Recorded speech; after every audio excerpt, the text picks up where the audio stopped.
Our world once existed in a fragile state of forgetting. Before the invention of writing, every story, every agreement, every piece of knowledge lived only in the human voice and the fallible human mind. A single generation could erase the wisdom of 100. Tonight, we solve one of humanity's deepest mysteries, the epic puzzle of how we learn to speak across centuries and continents. You will discover the secret origins of the page itself, from ancient markings on cave walls to the hum of the first paper mills. Who were the forgotten geniuses that first trapped sound in symbols? How did a simple sheet of plant fiber come to carry the weight of empires? The journey to answer these questions is the story of history's own birth. What do you think is the most important idea humanity has ever written down? That fragile state of forgetting was the only reality for tens of thousands of years. For countless generations, our ancestors lived in a world of pure sound. Everything they knew, from the migration paths of caribou to the lineage of their chiefs, from the proper way to appease a spirit to the terms of a marriage alliance, existed solely as vibrations in the air. This was the age of memory, a breathtakingly delicate and powerful art. Elders were not just respected, they were living libraries. Bards and storytellers were not entertainers, they were the vital custodians of a people's entire identity. They trained for years, using rhythm, rhyme, and melody as mental scaffolding to hold epic tales and vital laws perfectly in place. But memory, no matter how well trained, is a flickering flame. It bends with each retelling, it fades with the passing of a single life. A forgotten name could mean a lost claim to land. A misremembered treaty could spark a war. The sheer weight of what needed to be remembered began to strain against the limits of the human mind. So, long before true writing emerged, people began to invent external crutches for memory. These were the prototypes, the first clumsy attempts to make thought visible. In the Andes, complex systems of knotted cords called quipu recorded numerical data, perhaps even narratives, in a language of color and knot. Across Europe and Asia, notched tally sticks kept track of debts and trades, a physical promise that outlasted a spoken one. A cave wall bearing the imprint of a hand, a stone marked with ochre lines, these were more than art, they were signals saying, "I was here." This happened, but these methods had a critical limitation. They were like a key without a lock, a reminder that only worked if you already knew the story. A quipu could tell an Inca accountant how many sacks of grain were in a storehouse, but it could not tell him the law about grain distribution. A tally stick could prove a debt existed, but it could not record the terms of repayment. As villages swelled into cities and tribes evolved into kingdoms, the sheer complexity of society created a pressure cooker for invention. How does a ruler administer laws across a vast territory if every judge must memorize them? How does a merchant in Mesopotamia prove a contract with a trader from distant lands? How does a temple keep track of its offerings, its lands, its rituals? The spoken word, magnificent and fleeting, was no longer enough. The need to record, to fix information in a form that could travel, could be verified, and could speak to the future, became an urgent, silent scream in the growing noise of civilization.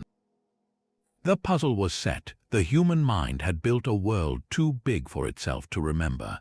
The solution, the capture of language itself, was waiting to be discovered in the most unexpected of places. The pressure for a solution did not produce writing overnight. Instead, it birthed something far stranger, a silent, three-dimensional language of clay. In the fertile valleys of ancient Mesopotamia, around 8,000 years ago, accountants and merchants faced a problem of scale. How do you track 500 sheep or 30 jars of oil or 100 measures of grain in a world without numbers or words? Their answer was not to write but to shape. They began creating small, baked clay tokens, each a tiny, tangible symbol. A cone might stand for a small measure of grain, a sphere for a larger one, an ovoid for a jar of oil. These were not art, they were data. A merchant sending goods would assemble a collection of tokens representing his shipment, place them in a hollow clay ball, and then seal it.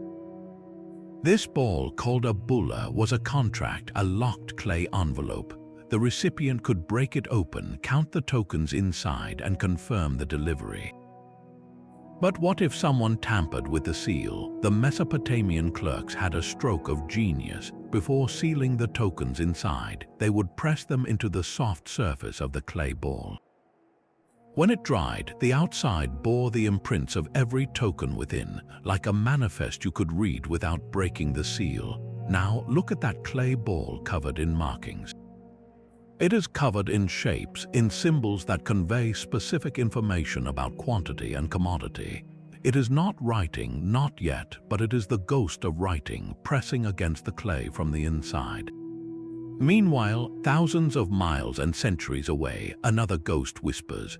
Across southeastern Europe, on pottery and figurines from a culture known as Vincha, archaeologists have found curious markings, lines and crosses and chevrons scratched into the clay. These symbols appear consistently, as if they meant something, but their meaning is utterly lost to us.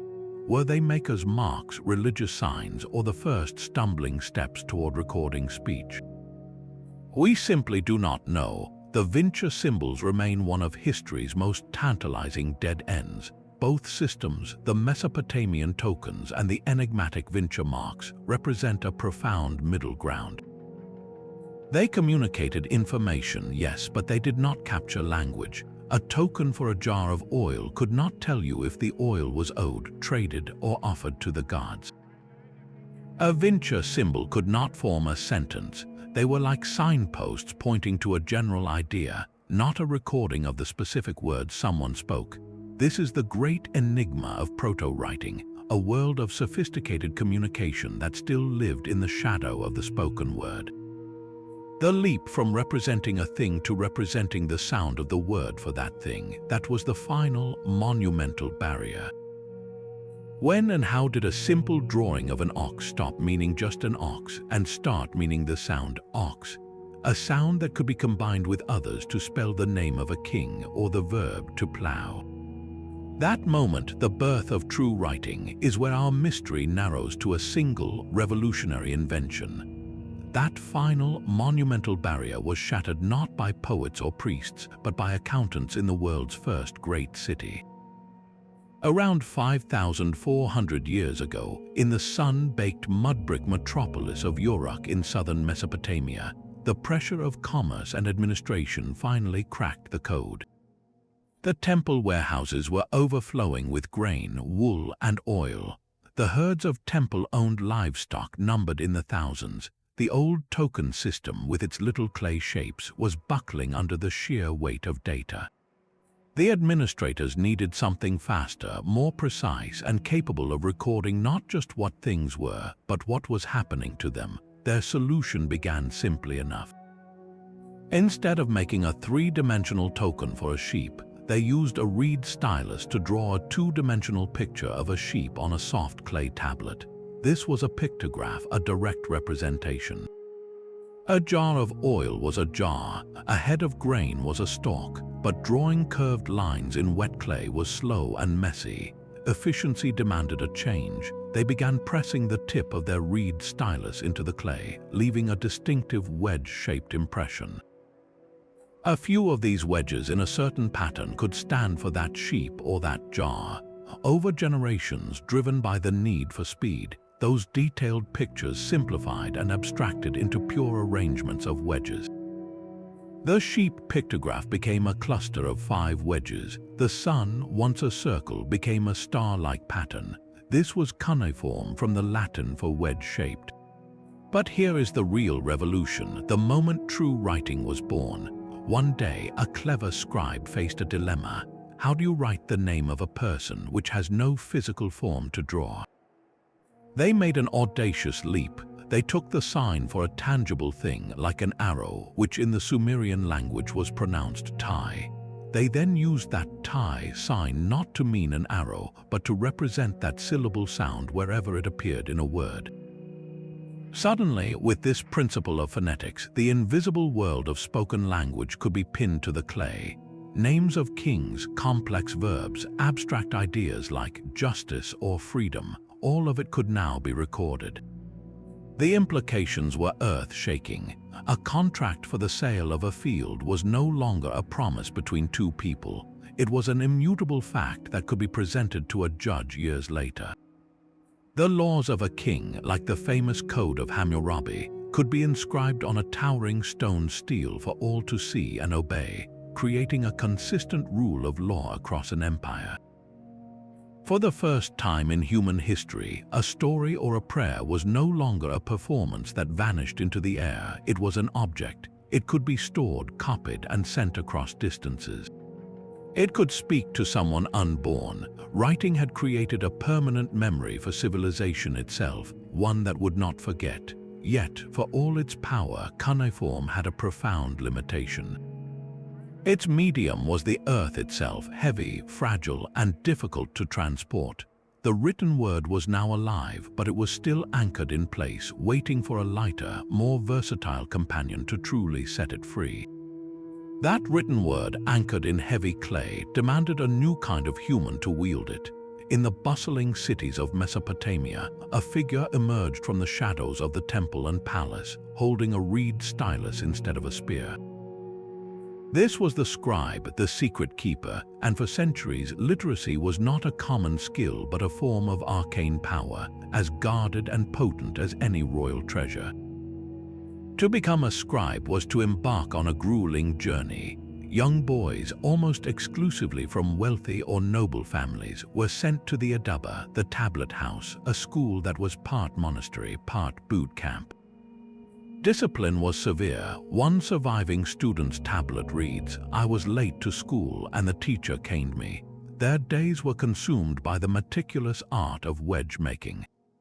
They practiced for years, copying and recopying sign lists and vocabulary tablets, their fingers learning the precise angle and pressure needed to inscribe clean, legible wedges into the damp clay. They memorized hundreds of complex signs, each with multiple possible meanings and pronunciations. This was not merely learning to write, it was learning to think in a new, abstract code. The scribe's mind became a living bridge between the fluid world of spoken language and the permanent, structured world of the written record, and what a vast world they recorded.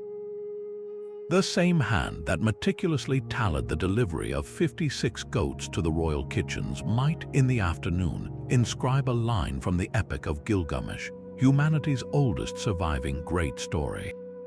Their tablets were the hard drives of antiquity, holding everything: legal contracts for buying a house or divorcing a spouse, medical texts prescribing remedies from herbs, letters between kings negotiating alliances or threatening war, astronomical observations tracking the movements of planets, schoolboy exercises filled with jokes and complaints.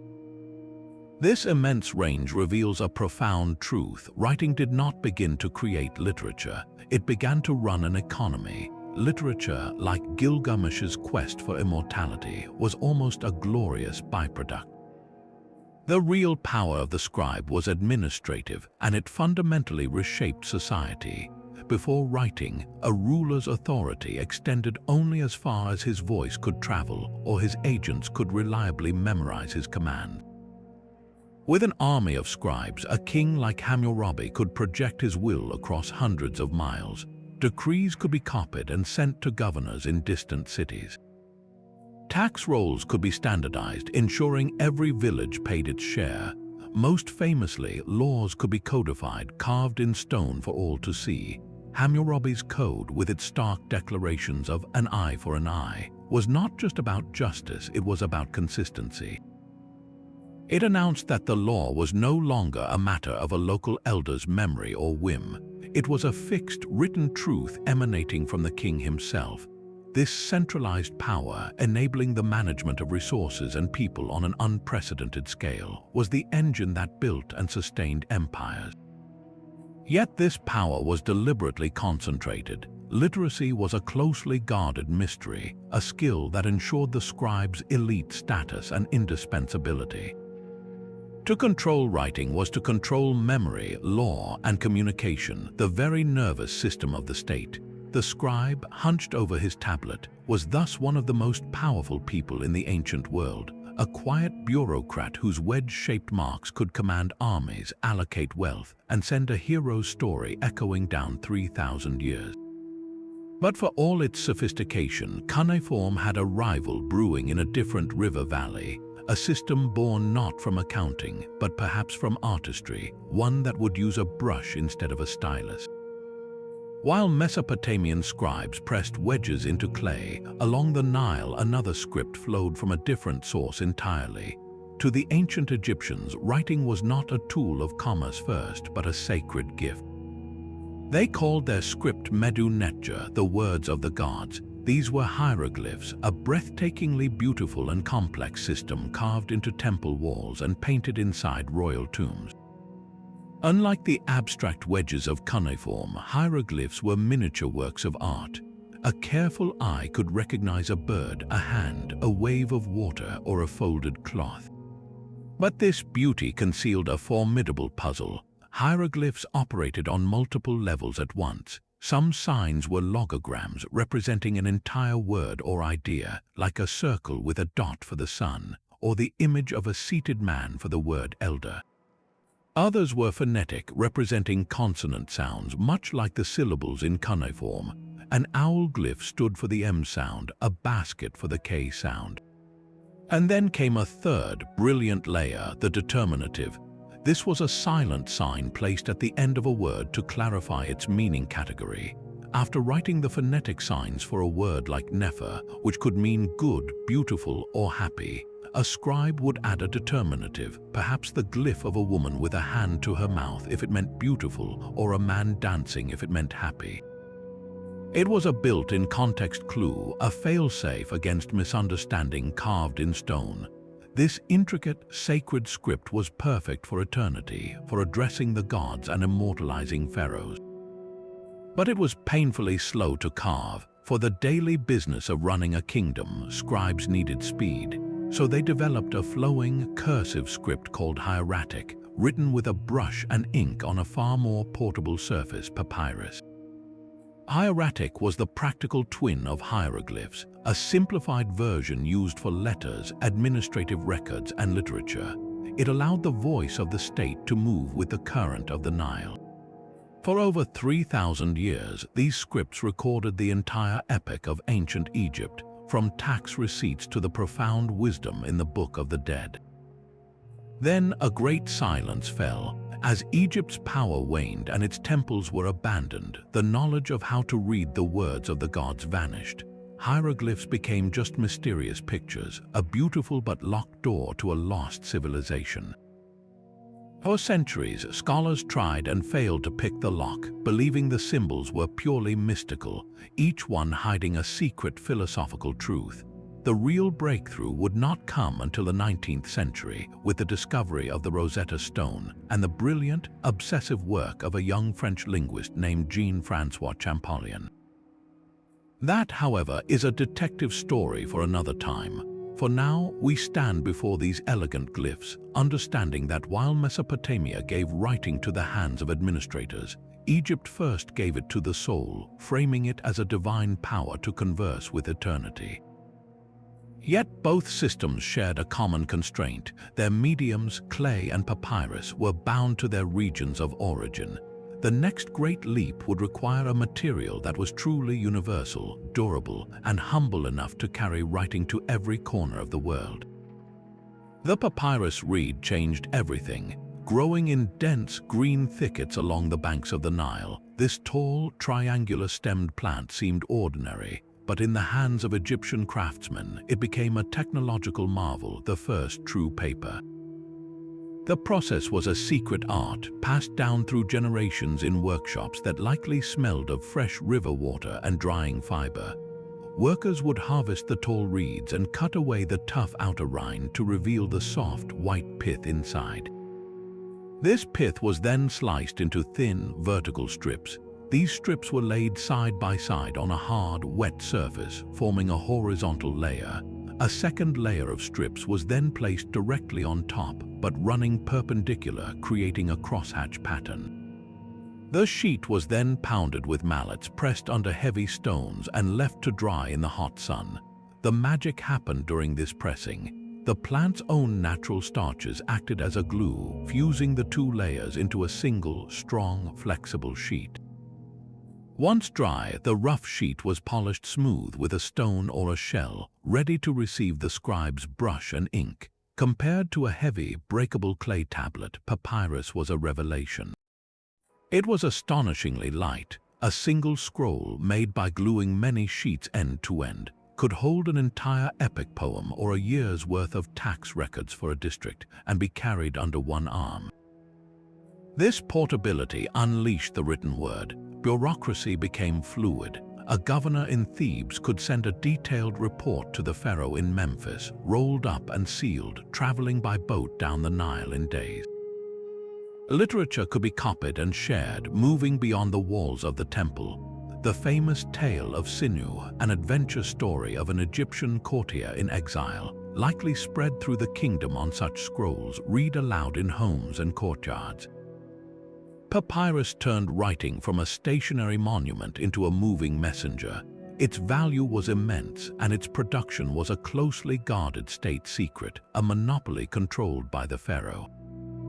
The knowledge of how to select the best reeds, the precise thickness of the strips, the perfect pressure for bonding, all of this was protected knowledge, giving Egypt a powerful commodity for trade.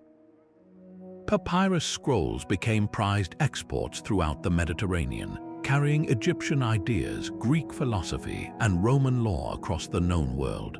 For over 3,000 years, from the age of the pyramids to the rise of the Roman Empire, papyrus was the dominant medium for writing, the surface upon which Western civilization drafted its laws, recorded its history, and dreamed its dreams.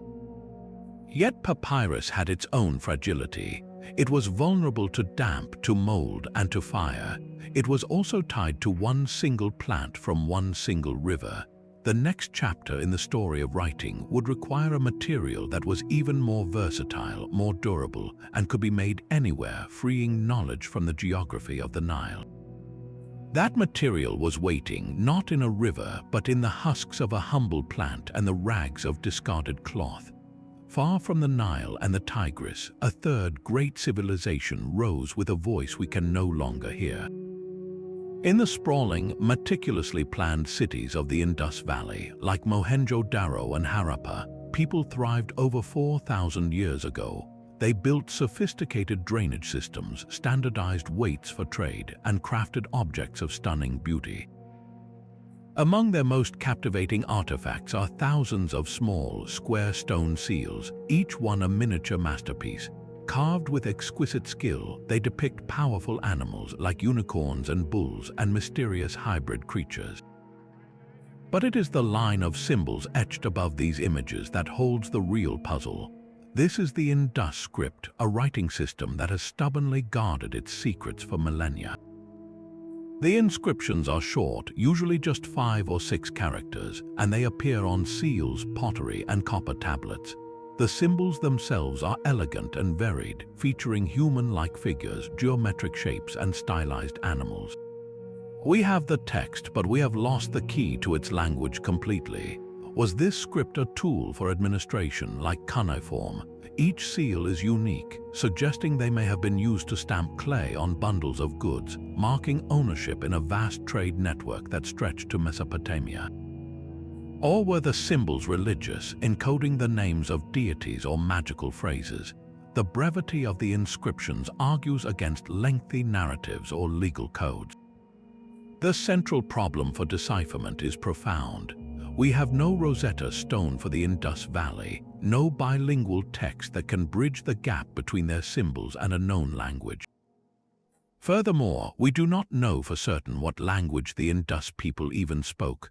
Was it an early form of Dravidian or something else entirely, now vanished without a trace? Without this anchor, every attempt to crack the code floats in a sea of speculation. Some researchers argue it is not a full writing system at all, but a complex set of non-linguistic symbols like clan marks or religious sigils. Others believe it is a true script, but the surviving samples are too short to provide the statistical patterns needed for a breakthrough. The result is a haunting silence. The Indus Valley civilization was one of the most advanced of its time, rivaling Egypt and Mesopotamia in scale and sophistication. Yet its thoughts, its stories, its laws, and the names of its people are utterly lost to us. Their cities speak through bricks and drains, but their voices are mute. This enigma stands as a powerful warning. Writing is not just a recording technology, it is a thread of continuity. When that thread is cut, when a script dies without being passed on, an entire dimension of a civilization, its inner world of ideas, vanishes into the dark. The Indus script reminds us that history is not just what is built, but what is remembered, and that the greatest mystery is sometimes not a hidden truth, but a forgotten voice. This haunting silence of the Indus script makes the survival of another ancient system all the more extraordinary. In the Yellow River Valley of China, a writing system was born not from trade, but from a conversation with the divine, and its descendants are still speaking today. During the Shang dynasty, over 3,000 years ago, kings and priests sought guidance from ancestors and gods on matters of state, war, harvest, and health. Their method was scapulomancy, a sacred ritual using animal shoulder bones and the flat undershells of turtles. These were the original oracle bones. The ritual was precise. A diviner, often the king himself, would inscribe a question onto the polished bone or shell. Will the king's child be a son? Will there be disaster on the harvest? Will we receive aid in the coming battle? Then, using a hot bronze rod, they would apply intense heat to a hollowed spot on the reverse side. The thermal stress caused the bone to crack with a sharp pop, a sound believed to be the voice of the spirits. The pattern of the cracks, branching across the surface like lightning frozen in time, was then carefully interpreted by the diviner as the answer, a yes or a no, a favorable or unfavorable omen. And here, the crucial act of recording began. Often, the scribe would then carve the original question, the date, and sometimes even the prophesied outcome directly onto the bone, right next to the mystical cracks. One famous bone asks if there will be misfortune in the next 10 days, and the inscription concludes with the grim verification. The king, reading the cracks, said, "There will be disaster," and indeed a great storm arrived. This was history and divination fused into one object. The characters themselves are the direct ancestors of modern Chinese writing. They began as vivid pictographs and ideographs. The word for mountain was 3 sharp peaks. The word for sun was a circle with a dot in the center. The word for good was a combination of the symbols for woman and child. But even in these early forms, you can see the principles of the system that would endure. Unlike alphabets that represent sounds, Chinese characters represent meaning. A single character is a unit of idea, and it can be combined with others to create new concepts, like the character for forest, which is simply 2 trees placed together. Over centuries, these angular, bone-carved forms smoothed and stylized, evolving through bronze inscriptions on ritual vessels, to the unified small seal script of the first emperor, and eventually to the more flowing clerical and standard scripts used today. This is the miracle of the Chinese script, its unbroken lineage.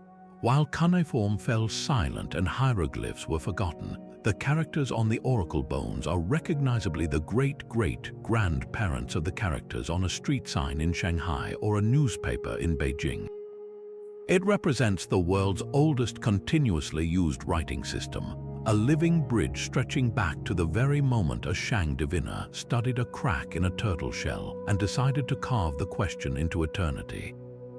This system offered a different kind of power, one of cultural unity across vast distances and through waves of conquest, binding people together not by a common spoken language, but by a shared written world of meaning.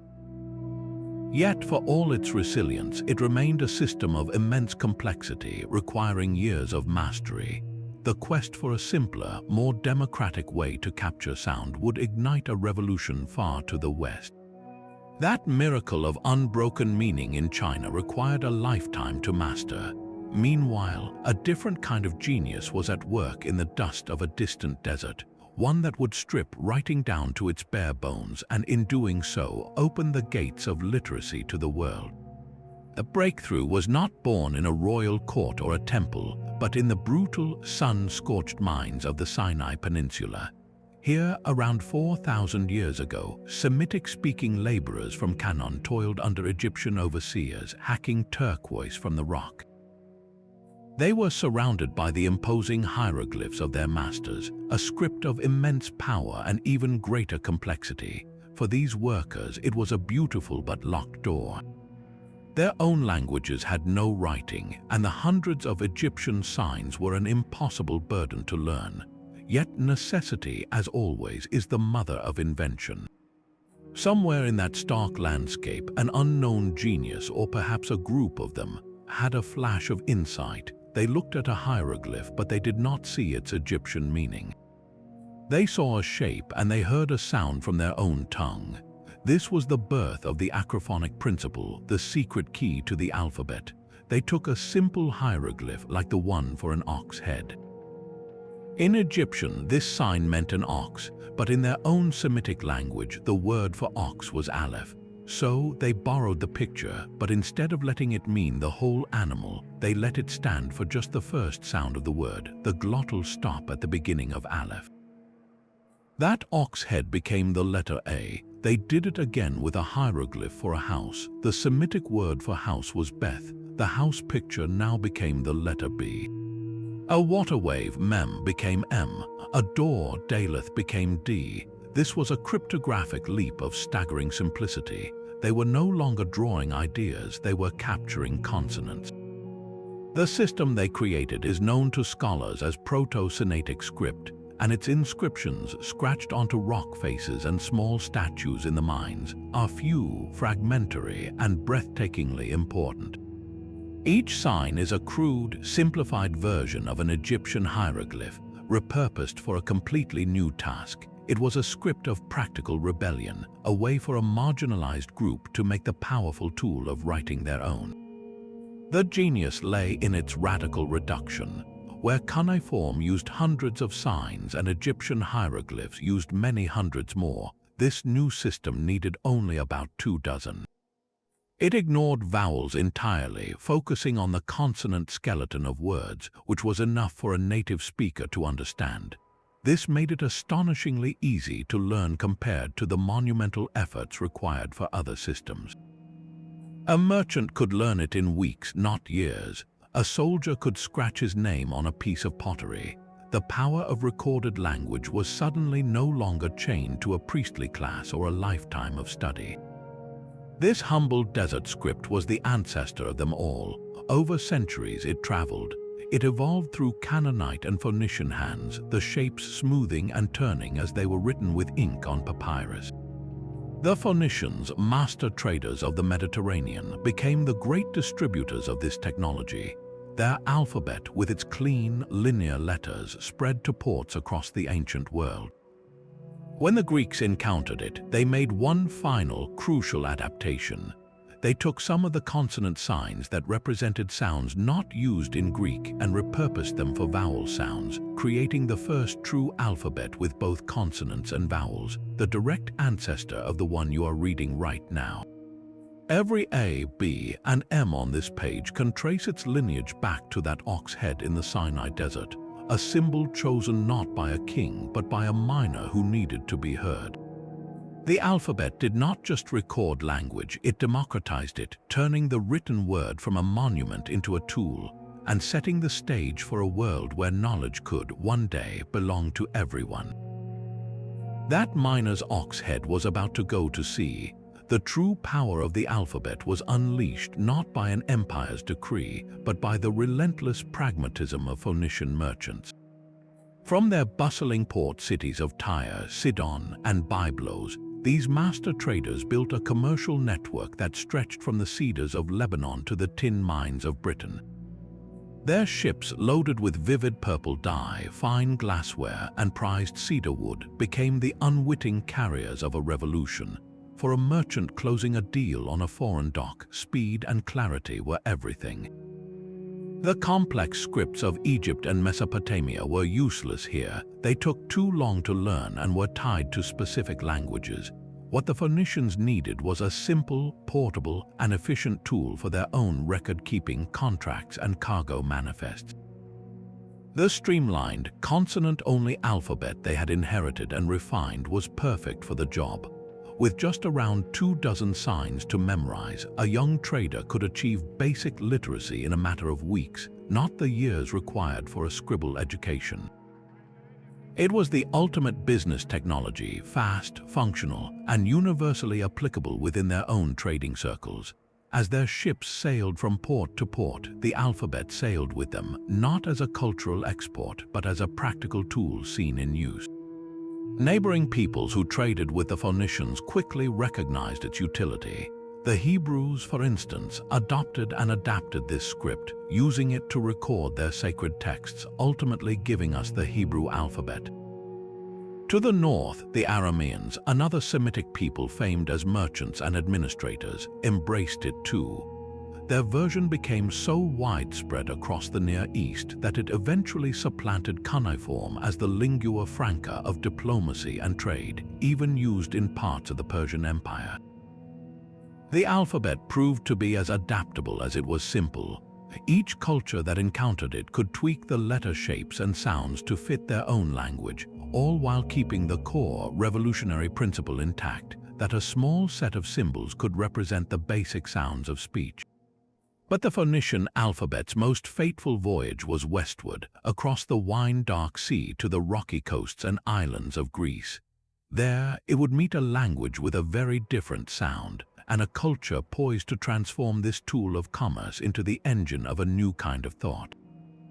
The Greeks, however, spoke a language with a different music. When Phoenician traders first brought their consonant-only script to Greek shores, the local merchants and scribes faced a curious problem. The Phoenician alphabet was a brilliant skeleton, but the Greek tongue was full of open, singing vowel sounds that this script simply ignored. A word written in Phoenician-style letters would be a cryptic puzzle, a sequence of consonants like BRD, which could be read as bard, bird, bread, or board. For a culture on the cusp of recording its own epic poetry and complex philosophies, this ambiguity was unacceptable. The Greek solution was an act of linguistic alchemy. They looked at the Phoenician letters and identified several that represented guttural consonant sounds not present in their own language. The Phoenician letter Aleph, that old ox head representing a glottal stop, was repurposed. The Greeks didn't need that throaty sound, so they took the letter, renamed it Alpha, and let it represent the pure, open R sound, the vowel A. They did the same with another letter, He, which became Epsilon, representing the short A sound. This was the final, critical piece of the puzzle. By dedicating specific symbols to vowel sounds, the Greeks transformed the Phoenician abjad into the world's first true alphabet. A system where every basic sound of speech, both consonant and vowel, had its own visual counterpart. For the first time, the written word could mirror the precise cadence and melody of the spoken word. The implications of this clarity were nothing short of revolutionary. Suddenly, the subtle arguments of a philosopher could be recorded with exacting precision, preserving the nuance of a logical proof. The soaring verses of a poet like Homer, which had been carried in memory for generations, could be fixed on papyrus scrolls, their meter and rhythm perfectly intact. This new tool democratized thought itself. In the Athenian agora, the heart of a fledgling democracy, the ability to read and write was no longer a priestly mystery but a civic skill. Laws could be written and publicly displayed for all citizens to see and debate. Plays by Sophocles and Aristophanes were written down, their scripts copied and performed across the Greek world, spreading ideas about justice, power, and human nature. The Parthenon may have been built from marble, but the intellectual world of classical Greece, the dialogues of Plato and the histories of Herodotus, was built upon this alphabet. It gave voice to vowels, and in doing so, it gave a permanent voice to reason, drama, and debate, creating a written legacy that would outlast empires and shape the mind of the Western world. The Greek alphabet gave philosophy a voice, but it took Roman engineering to give it a spine. In the bustling heart of the empire, writing was not just for scholars and scribes, it was a daily tool for soldiers, shopkeepers, and schoolboys. Their most common notebook was not made of papyrus but of wood and wax. A Roman student or merchant would carry a pair of wooden tablets, their inner surfaces hollowed out and filled with a layer of dark beeswax. To write, they used a stylus, a pointed metal or bone instrument. They would press the tip into the soft wax, leaving a pale, legible groove. The beauty of this system was its beautiful impermanence. To erase, you simply used the flat end of the stylus to smooth the wax back over, ready for the next lesson or ledger entry. It was the ultimate reusable surface, the ancient equivalent of a dry erase board. For more permanent records, however, the Romans relied on the scroll, the long-established format of the Mediterranean world, but they also embraced a newer, tougher material, parchment. Made from the carefully prepared skins of calves, sheep, or goats, parchment was a marvel of durability. The process was laborious, involving soaking, stretching, scraping, and drying the skin under tension on a frame. The result was a smooth, strong, flexible sheet that could be written on both sides, unlike papyrus, which was typically only written on one. Parchment did not tear easily, it resisted moisture, and it could last for centuries. It was the perfect medium for documents that needed to endure, from imperial decrees to legal contracts. Yet the format was still the familiar, cumbersome scroll. You had to unroll it with one hand and roll it up with the other to find your place, a two-handed operation that made quick reference nearly impossible. Then, in the shadow of the empire, a quiet revolution in format occurred, one that would change how humanity organized its thoughts forever. Early Christian communities spreading their faith across the Roman world faced a practical challenge. They needed to compile and compare multiple texts, the letters of Paul, the four Gospels, the Psalms. A scroll for each was impractical for study and dangerous for a faith often forced underground. Their ingenious solution was to adopt and perfect a humble technology, the codex. Instead of gluing sheets end to end for a scroll, they took sheets of parchment, folded them in half to create pages, stacked those folded sheets, and then stitched them together along the fold. This bundle was then protected between sturdy wooden covers, often decorated with leather or ivory. This was the birth of the book as we know it. The advantages over the scroll were immediate and profound. With a codex, you could flip directly to a specific passage, a revolutionary act of random access. You could write on both sides of every page, making it far more compact. A complete library could now fit in a satchel. The sturdy covers protected the pages inside, making it far more durable for travel and handling. And it was space efficient. You could fit the contents of many scrolls into a single, portable volume. The Christians used this format for their scriptures, and its utility was so obvious that it quickly spread. By the 4th century, the Codex had overtaken the scroll as the dominant format for literature in the Roman world. This was more than a change in binding, it was a change in how the mind interacted with information. The Codex invited comparison, cross-reference, and annotation. It turned reading from a linear performance into a private, non-linear conversation with the text. The silent, sturdy form of the book had arrived, ready to carry knowledge through the coming darkness and into a new age.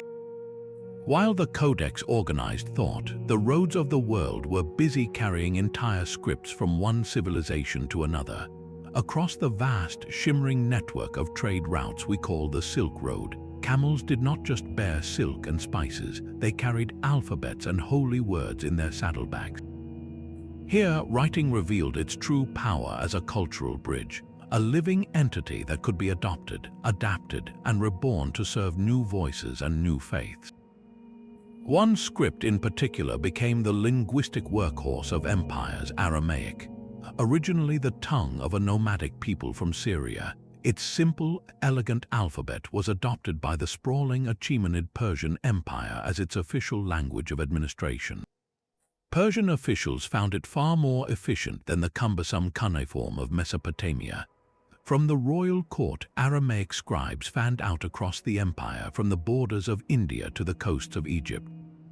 Wherever they went, the script took root. Local communities began to use it to write their own languages, bending the Aramaic letters to fit new sounds. In the Levant, it evolved into the square script of Hebrew, which would preserve the Torah. Farther east, it transformed into the flowing, connected letters of Arabic, the script of the Quran. In the Christian communities of the Middle East, it became the beautiful Estrangelo script of Syriac, used to spread the Gospels. A single written ancestor, traveling on the backs of tax collectors and merchants, had given birth to a family of scripts that would define the spiritual landscape of half the world. But the most profound cargo on these routes was not administrative, it was sacred. Buddhist monks walking thousands of miles from the monasteries of India into Central Asia and China carried their wisdom not in memory alone but in written sutras. These texts, often copied onto palm leaves or later onto paper, were written in the graceful, looping script of Sanskrit. When these sutras reached China, they encountered a civilization with a completely different writing system, one based on meaning, not sound. The translation project that followed was one of history's great intellectual endeavors. Teams of Indian and Chinese scholars worked for centuries, struggling to find Chinese characters that could approximate the profound and subtle concepts of Buddhist philosophy, words like nirvana and karma. The result was a flood of translated texts that fundamentally reshaped Chinese thought, art, and society. The writing did not stop there. From China, Buddhism traveled to Tibet, where another monumental translation effort began. In the 7th century, the Tibetan king Songtsen Gampo sent his minister, Tomne Sambhota, to India to create a script specifically for the Tibetan language based on Indian models. He returned with a new alphabet, and teams of translators began the colossal task of rendering the entire Buddhist canon into Tibetan. In this way, writing acted as a sacred vessel, a stable container that could carry a complex system of belief across deserts and mountain passes, through time and between languages without losing its essential message. A monk in a cave in Dunhuang could read a sutra that had been copied from a translation that came from a palm leaf manuscript that had traveled from a monastery in Nalanda. Each script along the way, from Sanskrit to Chinese to Tibetan, was a different key, but they all unlocked the same door to enlightenment. This was the silent, patient work of the written word, not to conquer, but to convert, not to command armies, but to connect minds across the roof of the world. That sacred vessel of knowledge, however, required a surface that could survive the journey. While papyrus flowed from the Nile, another material was being perfected under the pressure of a royal feud, a material born from a blockade. The story goes that in the 2nd century before the Common Era, the rulers of the Ptolemaic dynasty in Egypt, proud stewards of the legendary Library of Alexandria, grew jealous of a rising rival, the Library of Pergamum in Asia Minor. This new library was amassing a collection that threatened to eclipse Alexandria's own. In a move of intellectual warfare, the Ptolemies allegedly embargoed the export of papyrus to Pergamum, aiming to strangle their rival's ability to make new books. Cut off from the papyrus reed, the scholars and craftsmen of Pergamum were forced to innovate with what they had in abundance: animal skins. They refined an ancient practice into a high art, creating a material so superior it would eventually bear the name of its city, parchment, from the Latin pergamena, meaning of Pergamum. The creation of a single sheet was a demanding alchemy of patience and skill. It began with the skin of a calf, sheep, or goat, soaked in lime water for days to loosen the hair. The skin was then stretched taut on a wooden frame, a process called a hearse. As it dried, the craftsman would meticulously scrape both surfaces with a lunellum, a crescent-shaped blade, removing every last bit of flesh and hair and thinning the hide to a perfect, uniform thickness. This scraping and stretching was repeated with the skin constantly kept under tension. The final product was a smooth, incredibly strong and flexible sheet, its surface a creamy white that eagerly drank ink. The finest quality, made from the skin of very young calves, was known as vellum, a surface of almost luminous smoothness. Parchment's advantages over papyrus were profound. It was far more durable, resistant to tearing and the decay that moisture brought to papyrus scrolls. It could be folded and sewn into the new codex format without cracking along the spine. Most intriguingly, its surface could be a place of secrets. Because parchment was so valuable and labor-intensive to produce, old texts were sometimes scraped away and the surface reused. A scribe would wash or sand away the original writing and inscribe a new text on the same page. These recycled manuscripts are called palimpsests, from the Greek for scraped again. For centuries, they were seen as a practical, if regrettable, recycling of precious material. But to modern scholars, they are historical treasure maps. Using advanced imaging techniques like multispectral photography, we can now peer beneath the later text and recover the ghostly traces of the original, often preserving works thought lost forever. A prayer book from the 13th century might hide a fragment of a long-vanished Roman law code, or a medieval sermon could conceal the only surviving copy of a speech by the Greek scientist Archimedes. Each palimpsest is a literal layering of history, a testament to both the fragility of knowledge and our enduring drive to preserve it, even atop the ruins of the old. This technological workaround, born from a king's spite, ultimately gave the world a medium tough enough to carry the legacy of antiquity through the long centuries ahead. Across the world, another script grew not in a desert or a river valley, but in the dense, green heart of the Central American jungle. The Maya civilization flourished for millennia, building towering pyramids that pierced the rainforest canopy and charting the movements of planets with breathtaking accuracy. Their greatest legacy, however, may be the most visually stunning writing system ever created, a cascade of intricate squares and circles, animal heads and human hands woven together into blocks of breathtaking complexity. These are the Maya glyphs, and for centuries they stood as a magnificent, silent monument to a world Europeans believed had vanished without a trace. Unlike an alphabet, the Maya system was logosyllabic, a sophisticated fusion of meaning and sound. Some glyphs were logograms representing an entire word or idea, like a jaguar head for the concept of power or a stylized maize plant for sustenance. Others were syllabic, representing consonant-vowel pairings like ka or tze. A master scribe could combine these elements with dazzling artistry, painting them in vibrant colors on bark paper codices or carving them with exquisite precision into the sides of stone monuments called stelae. A single glyph block could tell a miniature story, blending a portrait of a ruler with symbols for his name, his titles, and the date of a great victory. For generations after the Maya cities were abandoned, these glyphs were pure mystery. Early explorers saw them as mere decoration or perhaps a primitive picture language. The code seemed unbreakable, a locked library deep in the jungle. The key to unlocking it came from an unexpected source, a teenage boy in 1950s Russia named Yuri Norizov. While studying rare facsimiles of the few surviving Maya books, Norizov made a radical proposal. He argued that the glyphs were not just pictures, but a true writing system that represented language, and he used the few known examples of Maya Spanish dictionaries from after the conquest to begin identifying phonetic values. His work, initially dismissed, planted the seed. Decades of painstaking effort by an international community of scholars followed, slowly piecing together the grammar and vocabulary. The jungle began to speak. The glyphs on a stela were not vague myths, they were specific historical records.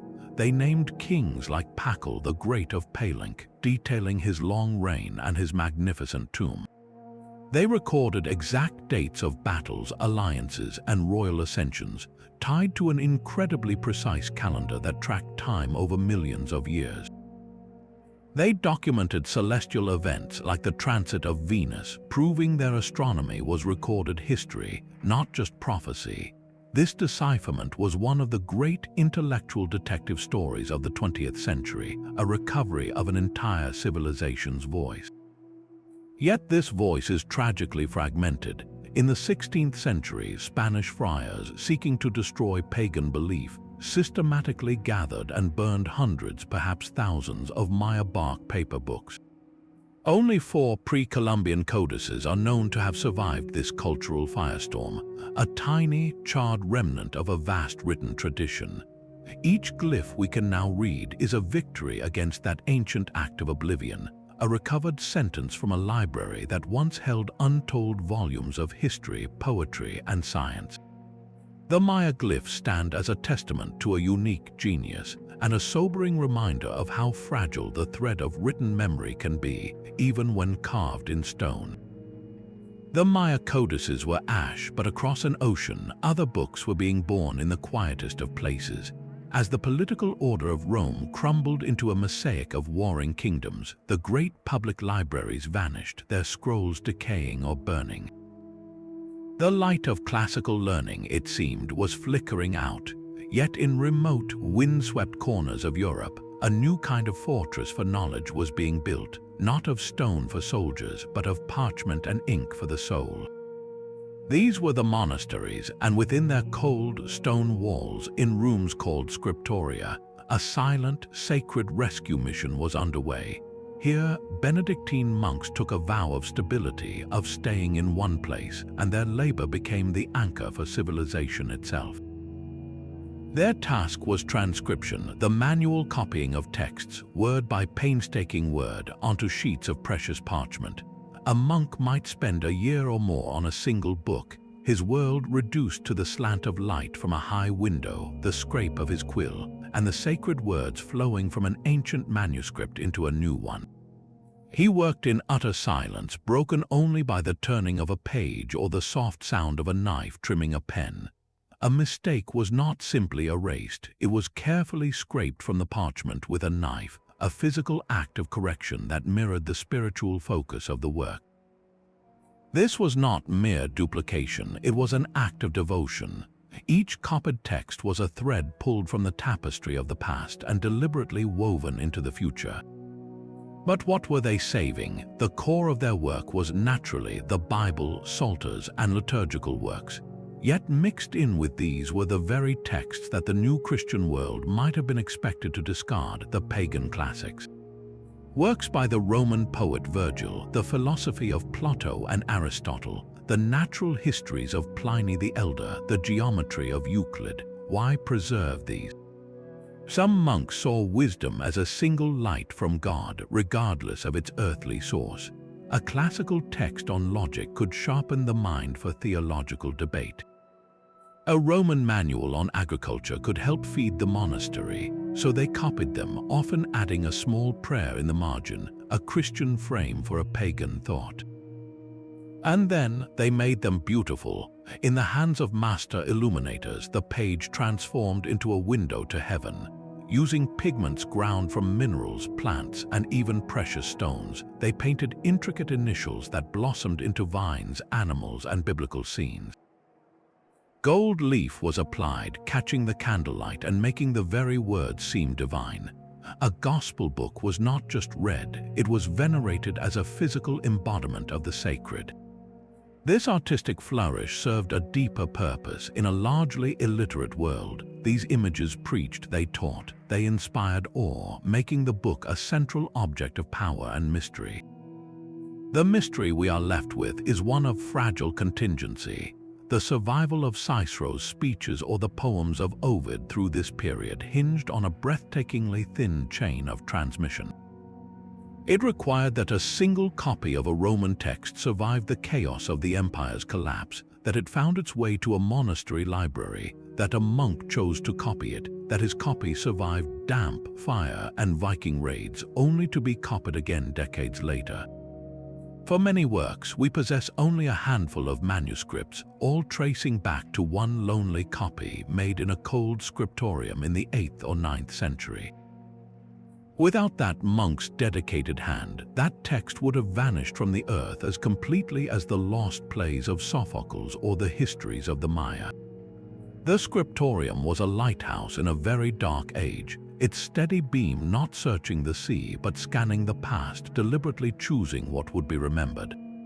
And while this light was kept burning in the west, another, even more ambitious project of preservation was unfolding in the heart of a glittering Eastern empire, where scholars were not just copying knowledge but systematically gathering and codifying all of it.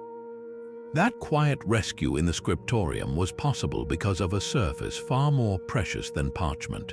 While European monks scraped animal skins, a different kind of page was already centuries old, born not from blockade but from deliberate imperial command in the Han dynasty of China. The official story credits a court eunuch named Kai Lun, who in the year 105 of the Common Era presented the emperor with a new, remarkable material for writing. This was paper as we know it, and its invention was a quiet revolution in the very fabric of knowledge. Kai Lun's process was a beautiful alchemy of simplicity and ingenuity. It began with humble, plentiful ingredients: the inner bark of the mulberry tree, scraps of hemp cloth, old fishing nets, and even rags. These fibrous materials were first thoroughly washed, then boiled in large vats with wood ash or lime to break them down. The resulting soggy mass was then beaten and pounded for hours with wooden mallets until it dissolved into a thick, grayish slurry of individual plant fibers suspended in water. This pulp was the key. A craftsman would dip a rectangular wooden frame strung with a fine mesh of bamboo strips or silk threads into the vat, lifting out a thin, even layer of the fibrous soup. He would shake the frame gently, side to side, allowing the water to drain through the sieve, leaving behind a delicate, interwoven mat of fibers on the surface. This wet sheet was then carefully peeled off the mold, pressed between felts to remove more water, and finally hung up to dry in the sun or on a heated wall. The result was a flat, uniform, flexible sheet ready to receive the stroke of a brush. Compared to heavy bamboo slips or expensive silk, paper was a miracle. It was incredibly light, relatively cheap to produce from common materials, and it absorbed ink beautifully, allowing for the graceful, flowing calligraphy that defined Chinese art and scholarship. The imperial court immediately recognized its value, not just for writing, but for wrapping precious objects, making clothing, and even as a rudimentary form of toilet tissue. This was not merely a new product, it was a new platform. Yet, for nearly 500 years, the Chinese guarded the secret of its manufacture as a closely held state treasure. The knowledge was confined to official workshops, its export forbidden. Paper became the silent engine of Chinese bureaucracy and culture, enabling an explosion of record-keeping, literature, and art that flowed from the brush but could not yet cross the mountains and deserts that bordered the empire. The page was born, but its story of global conquest had only just been written in invisible ink, waiting for the moment it would escape and change the world. That secret of papermaking could not stay locked within China's borders forever. Its journey west was not a swift conquest, but a slow, secretive seepage, carried not by armies but by the most peaceful of travelers, Buddhist monks. As these monks trekked the arduous Silk Road, bringing sacred sutras from India to China, they carried more than spiritual wisdom in their satchels. They also carried the practical knowledge of how to make the very surfaces those sutras were written on. Paper was the perfect companion for their mission, lighter and more portable than bamboo or silk, allowing them to copy and distribute their texts more easily along the way. Knowledge of its manufacture became a sacred craft in itself, passed from master to disciple in monastery workshops that dotted the trade routes through Central Asia. For centuries, this knowledge inched westward, a closely guarded treasure moving at the pace of a pilgrim's foot. Then, in the year 751, a single, brutal clash of empires accelerated everything. At the Battle of Talas in what is now Kyrgyzstan, the expanding Abbasid Caliphate met the forces of China's Tang dynasty. The Arabs won a decisive victory, and among the prisoners they captured were several Chinese papermakers. These unwilling craftsmen were taken west to the thriving cosmopolitan city of Samarkand, a jewel of the Silk Road. Samarkand possessed everything needed to perfect the art: abundant flax for linen and clear, flowing streams. The captured masters, under the patronage of the city's Arab governor, were put to work. Soon, Samarkand boasted the first paper mill outside of East Asia. But the Arabs were not mere copyists, they were brilliant innovators. They quickly improved upon the Chinese process. While the Chinese used mulberry bark and hemp, the Arab craftsmen found that old linen and cotton rags, soaked and broken down, created an even finer, stronger, and more absorbent pulp. They also introduced critical refinements, like the use of water-powered trip hammers to mechanically pound the rags into pulp, replacing the slow, manual beating with mallets. This made production faster and more consistent. The result was a product of exceptional quality. Samarkand paper became famous across the Islamic world, prized for its smooth, creamy texture. From this first mill, the technology spread like ink on a fresh page. It reached Baghdad, the dazzling capital of the Abbasid Caliphate, by the end of the 8th century. Under the patronage of the enlightened Caliph Harun al-Rashid, Baghdad established its own state-sponsored paper mills. Here, paper found its perfect partner, the new, vibrant intellectual movement of the Islamic Golden Age. Suddenly, scholars, scientists, and poets had access to a writing surface that was not just available, but abundant and affordable. The cost of producing a book plummeted. Libraries, like the legendary House of Wisdom in Baghdad, could amass collections of tens of thousands of volumes. Scholars could easily copy and share texts, from the translated works of Greek philosophers like Aristotle and Plato, to groundbreaking new treatises on algebra, astronomy, and medicine by thinkers like Al-Khwarizmi and Al-Razi. The very pace of thought accelerated, fueled by this river of cheap, reliable paper. It democratized learning in a way not seen since the invention of the alphabet, creating a vast, connected republic of letters that stretched from Cordoba in Spain to the borders of India. Paper had escaped its imperial cage, and in doing so, it had powered a renaissance. Yet this revolution was still confined to the Islamic world and the Far East. A thick parchment curtain still hung over Europe, where monks continued their laborious copying on costly animal skins, unaware that the key to a knowledge explosion was being made, quite literally, from old rags just beyond their horizon. That thick parchment curtain over Europe could not hold forever. The secret of paper, perfected in the mills of Baghdad and Samarkand, was a whisper traveling on every trade wind, and by the 11th century, that whisper became a shout at the very edges of Christendom. The puzzle of its arrival is a detective story with two prime suspects, Sicily and Spain. Both were places where the Islamic world and medieval Europe met, clashed, and coexisted for centuries. In Sicily, Arab papermakers had established workshops after their conquest of the island. When Norman knights seized Palermo in the 11th century, they did not destroy this industry, they inherited it. The sophisticated Norman court saw the value of this smooth, efficient material and kept the mills running. Around the same time, on the Iberian Peninsula, the great centers of Islamic learning like Cordoba and Toledo were also major paper producers.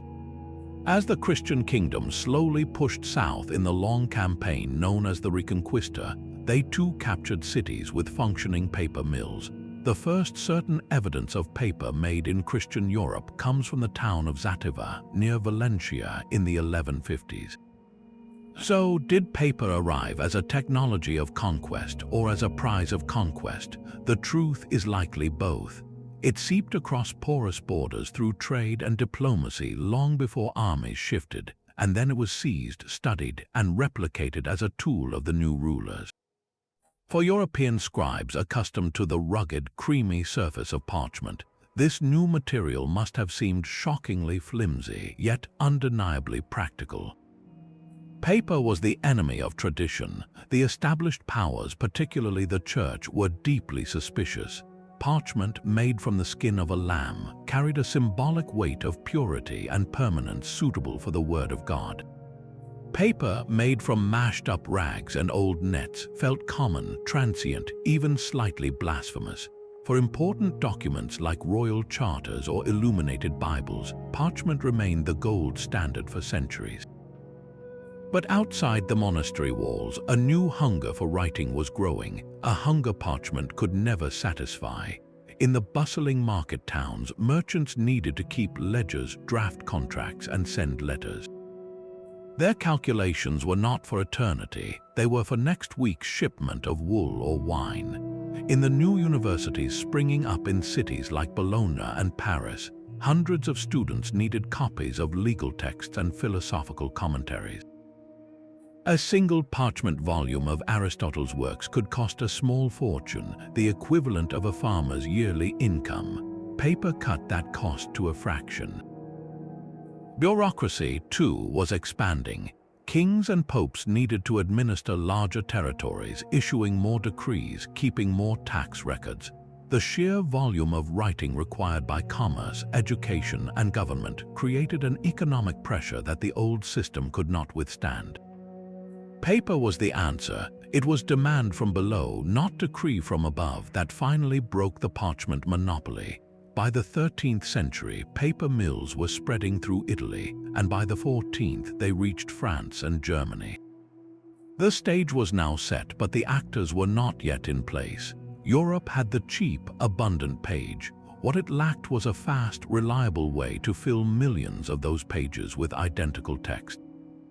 The quiet scratching of the scribe's quill was about to meet the mechanical, repeating thunder of the printing press.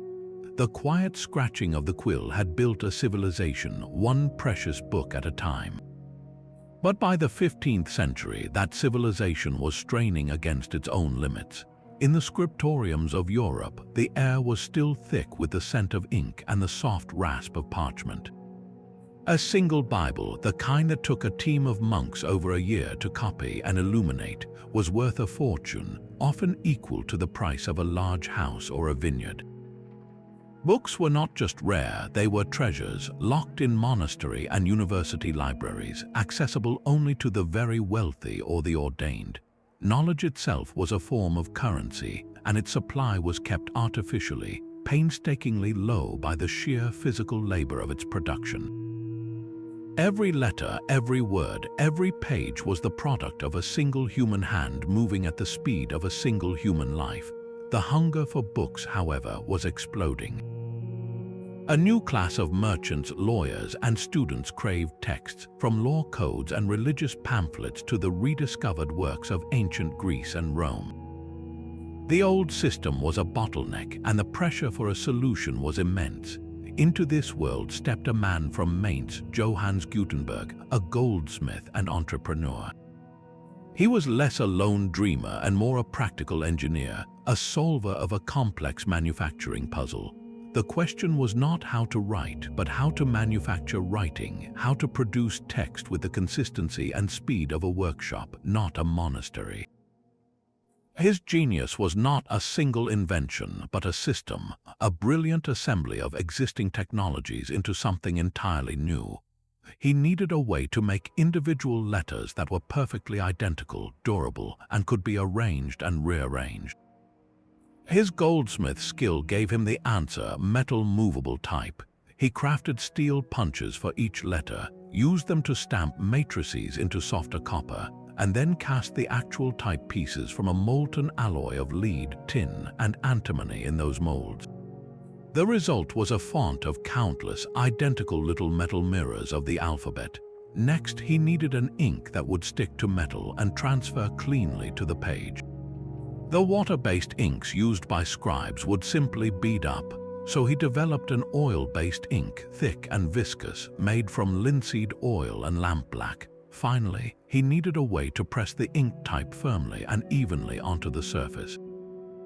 For this, he adapted the common wooden screw press, used for centuries to press olives for oil or grapes for wine. He modified it to hold a flat bed of type, the form, and to bring a sheet of paper down upon it with immense, even pressure.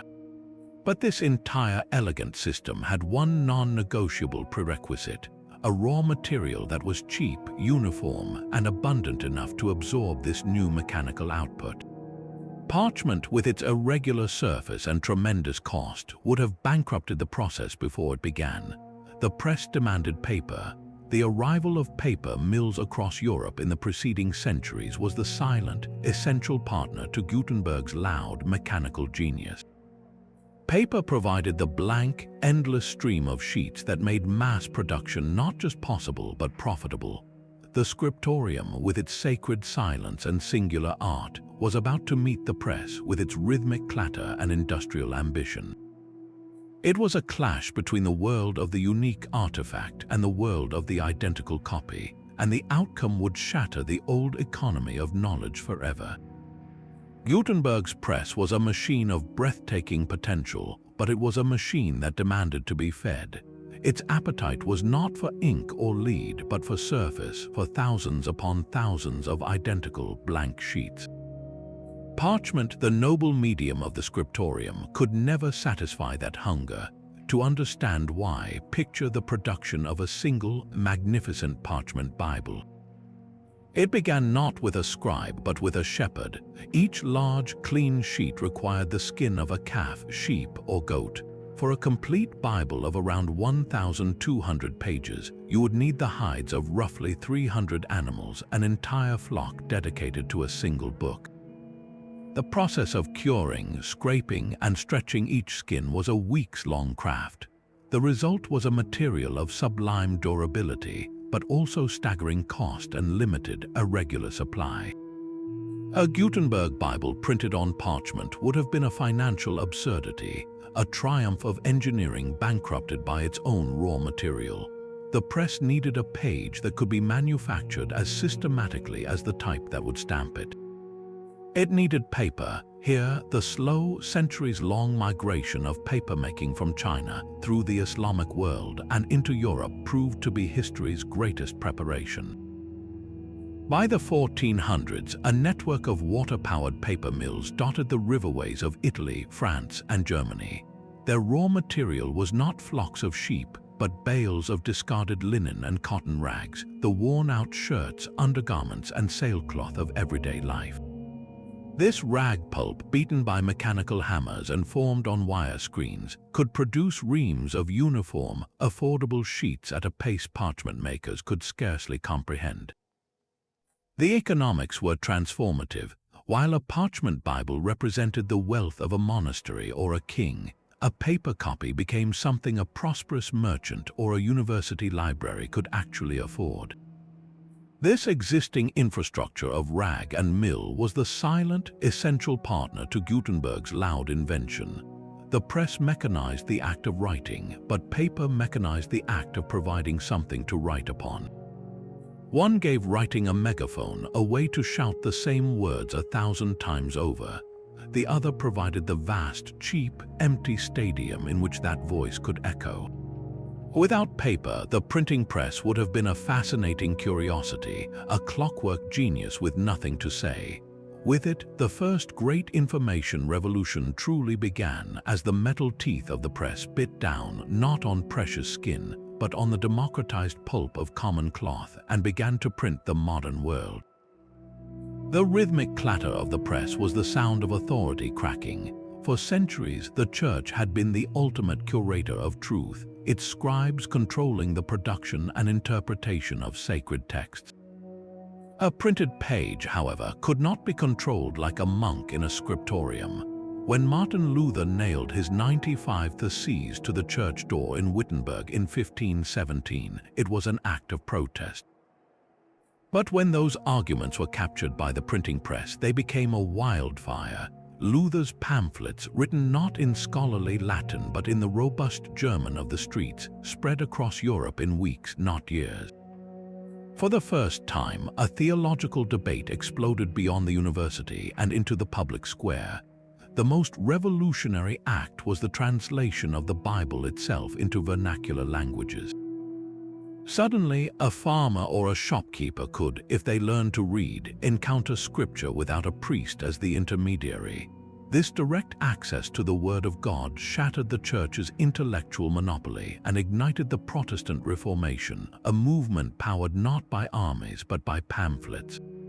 The press had turned writing from a tool of record into a weapon of persuasion, and it would soon arm other revolutions of the mind. The same machine that distributed Luther's arguments also began circulating diagrams of the human body and charts of the night sky. Before print, a scientist's discoveries might languish in a handwritten manuscript seen by a handful of colleagues, vulnerable to error in copying or lost entirely. The printing press created a permanent public record. When Nicolaus Copernicus proposed that the Earth revolved around the Sun, his ideas could be published, debated, and built upon by others across the continent. Galileo's observations of Jupiter's moons, made with his new telescope, were printed and sent to scholars from Rome to Prague, inviting verification and challenge. This created a new kind of conversation, a collaborative, cumulative enterprise we call the scientific revolution. Data could be shared, experiments could be replicated, and errors could be identified and corrected by a community of peers, all because identical copies of the same text existed in 100 different libraries. Knowledge was no longer a fragile, secret flame passed from master to apprentice. It was a growing, self-correcting structure built from printed bricks. As Bibles and scientific tracts standardized languages on the page, they also began to forge new identities in the hearts of people. In regions divided by local dialects, a printed book in a common tongue like Luther's German or the King James Bible's English created a shared linguistic landscape. People from different villages reading the same psalms or the same popular stories began to imagine themselves as part of a larger community, united by a common print language. This was the quiet birth of nationalism. The press did not just communicate news, it created a sense of simultaneity, the feeling that millions were reading the same arguments, singing the same hymns, or rallying to the same cause at the same moment. Pamphlets could mobilize armies of thought and later armies of citizens. The American Revolution was fought with muskets, but it was first plotted in printed pamphlets like Thomas Paine's Common Sense, a document that persuaded ordinary colonists to see themselves as a new people entitled to independence. The French revolutionaries used newspapers and broadsides to spread their slogans of liberty and fraternity, turning the streets of Paris into a theater of ideas printed large. Writing had achieved its ultimate volatile power. It was no longer merely a memory for the elite or a sacred object behind glass. It had become a seed scattered by the millions, capable of growing into a reformation, a revolution, or a new vision of the heavens themselves. And as these seeds took root, they created a hunger for more news, more stories, more ideas, a demand that would soon strain against the very limits of the rag-based paper it relied upon. That revolutionary hunger for printed words soon created an impossible crisis. By the early 1800s, the printing presses of Europe and America were roaring, churning out newspapers, novels, and government documents at an astonishing rate. But their fuel was running out. For centuries, paper had been made from linen and cotton rags, the discarded clothing of humanity. Now, the insatiable presses were consuming rags faster than a growing population could wear out its shirts.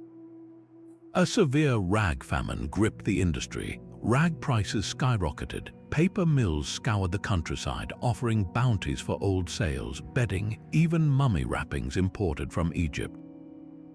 It was a bizarre, desperate scavenger hunt, a sign that the entire knowledge economy was built on a foundation of literal garbage, and that foundation was crumbling.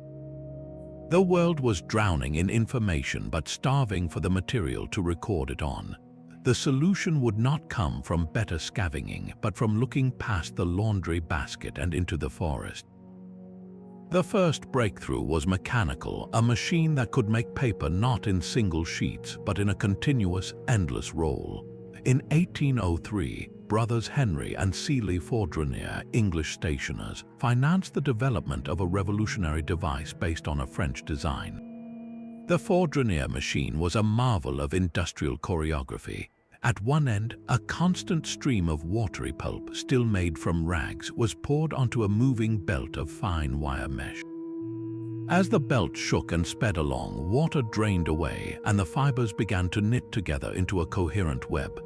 This fragile, wet sheet then passed through a series of pressing rollers and finally over massive, steam-heated cylinders that dried it completely. Out the other end flowed a seamless ribbon of paper which could be wound onto a giant spool. This was no longer craftsmanship, it was mass production. A single machine could produce more paper in a day than a traditional vat and mold workshop could in a month, but it was still chewing through those precious, expensive rags. The true liberation came from changing the recipe itself. Inventors had long dreamed of using wood, the planet's most abundant fibrous material. The trick was breaking down the tough lignin that binds wood fibers together. The answer arrived in the 1840s with chemical pulping. The soda process, followed by the sulfite process, used caustic chemicals to cook wood chips, dissolving the lignin and freeing the cellulose fibers to become pulp. Suddenly, the raw material for paper was not a scarce social byproduct, but a standing crop that covered continents. Vast forests in Scandinavia, North America, and Russia became the new feedstock for global literacy. The combination was explosive, the high-speed Fordrinier machine fed by the cheap, limitless supply of wood pulp. Paper transformed almost overnight from a precious commodity to a cheap, disposable product.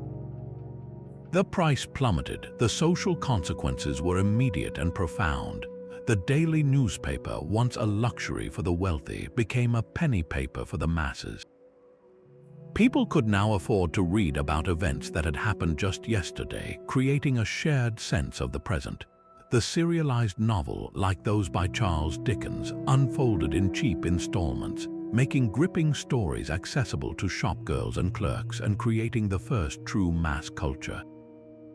Bureaucracy expanded to a scale previously unimaginable, fueled by endless reams of forms, files, and carbon copies. The postage stamp and the envelope made personal correspondence ordinary. Paper became the invisible skeleton of modern life, the medium for everything from train tickets to stock certificates, from school textbooks to advertising flyers. The industrial paper revolution had solved the mystery of scarcity, but in doing so, it created a new world where the written word was no longer a treasure to be kept, but a substance to be used and thrown away. This very disposability would soon lead to another, quieter crisis, one hidden in the very chemistry that had set the words free. The chemistry that freed the written word also bound it to a hidden cost. For over a century, the acid used in wood pulp paper slowly ate away at its own fibers, turning countless books and newspapers from the 19th and 20th centuries brittle, yellowing them into dust on library shelves. It was a silent, slow-motion fire threatening the very record the industrial age had created. This final puzzle demanded a new kind of preservation, leading us back to the digital realm, where writing has shed its physical skin entirely to become pure light and charge. Yet our journey from that first forgotten promise in the Mesopotamian mud to this glowing screen is one epic, connected story of human need. It began with the urgent problem of memory. The clay token and the bulla were a solution to counting, a way to make a promise visible beyond a voice. Cuneiform cracked the code of sound, transforming administration and giving us law and literature. The alphabet, born in a desert mine, democratized that power, reducing language to a simple set of symbols anyone could learn. But these scripts needed a surface. Papyrus made writing portable, parchment made it durable, and paper, born from rags and perfected with wood pulp, made it cheap and abundant. Each step solved a bottleneck, freeing knowledge from a previous constraint. The printing press then married that abundant page to mechanical reproduction, igniting reformations, revolutions, and the modern mind itself. This entire chain of invention, however, points to a deeper truth. Writing did not just record history, it created the very possibility of history. Before marks could outlast a human lifespan, there was only myth and memory, shifting with each telling. Writing provided a fixed point, a line in the sand against which change could be measured. It allowed us to build upon the ideas of the dead, to have a conversation across centuries. It turned collective experience into a shared inheritance. So tonight, as this story ends, take a quiet moment to look at the page of a book or the glow of the screen you are using right now. That simple surface is a miracle millennia in the making, the endpoint of an endless human desire to speak across time and space. Every letter, every space, every pixel rests upon the ingenuity of countless forgotten inventors, scribes, and dreamers. We would love to know which part of this long mystery captivated you the most. Was it the miner who saw an ox head and heard the letter A, or the monk in a cold scriptorium saving Cicero with a trembling hand? Share your thoughts below, and if you enjoyed this journey through the history of our written world, subscribe for more explorations into the forgotten puzzles of our past.